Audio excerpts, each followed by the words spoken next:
नमस्कार, आईडीटीवी इंद्रधनुष में आपका स्वागत है। मैं शालीन अपूर्व। जमशेदपुर पश्चिम विधानसभा सीट पर कांग्रेस के स्वास्थ्य मंत्री बन्ना गुप्ता और जेडीयू के सरयू राय के बीच सीधा और तीखा मुकाबला देखने को मिल रहा है। बन्ना गुप्ता इस सीट से मौजूदा विधायक हैं।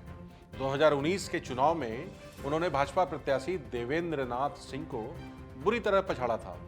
वहीं एनडीए के प्रत्याशी सरयू राय वर्तमान में जमशेदपुर पूर्वी के विधायक हैं। 2019 के चुनाव में भाजपा ने उन्हें जमशेदपुर पश्चिम से उम्मीदवार नहीं बनाया तो वे बागी हो गए और तत्कालीन मुख्यमंत्री रघुवर दास के खिलाफ जमशेदपुर पूर्वी से पर्चा भर दिया। मुख्यमंत्री रहते हुए रघुवर दास वो चुनाव हार गए और सरयू राय की जीत हुई। अब 5 साल बाद जमशेदपुर पूर्वी में सरयू राय की वापसी हुई है। सरयू राय जमशेदपुर पश्चिम से एनडीए के उम्मीदवार हैं। अब तक के चुनाव में दोनों ही नेताओं का 4 बार आमना सामना हो चुका है।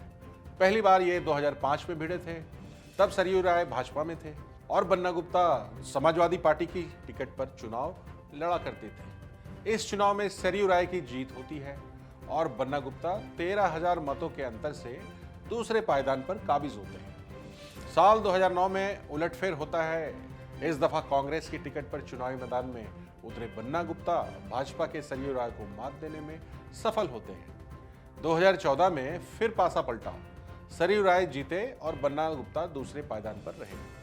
हालांकि 2019 के चुनाव में इन दोनों के बीच कोई टक्कर नहीं रही, लेकिन इस बार के चुनाव में दोनों नेताओं में खूब टकरार हुई है। दोनों ने जम के एक दूसरे पर आरोप लगाए हैं। सरयू राय बन्ना गुप्ता को भ्रष्टाचारी और मुस्लिम तुष्टीकरण करने वाला नेता साबित करने में लगे रहे, तो बन्ना गुप्ता ने भी सरयू राय को भगोड़ा साबित करने में कोई कसर नहीं छोड़ी। अब तक आप समझ गए होंगे कि जमशेदपुर पश्चिम की सीट पिछले 2 दशकों से अस्थिर रही।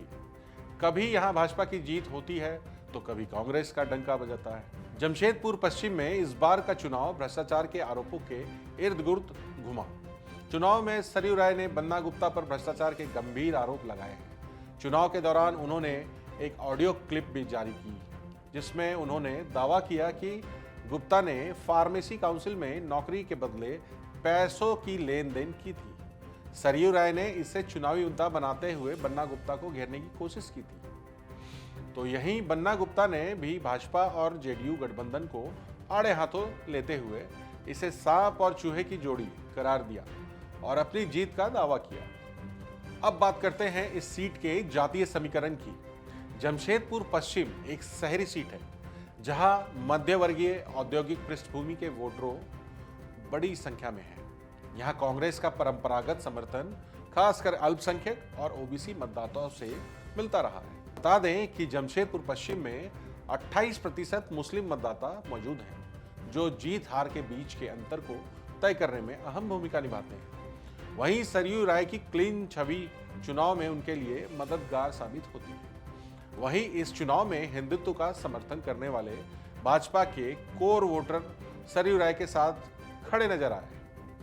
एक ओर कांग्रेस, झामुमो, राजद और माले साथ हैं, तो दूसरी ओर भाजपा, जदयू, आजसू और लोजपा रामविलास एक साथ खड़े हैं। ग्राउंड रिपोर्ट के अनुसार इस बार के चुनाव में किसी भी वर्ग के वोट में बिखराव नहीं हुआ है, मतलब मुकाबला टक्कर का है।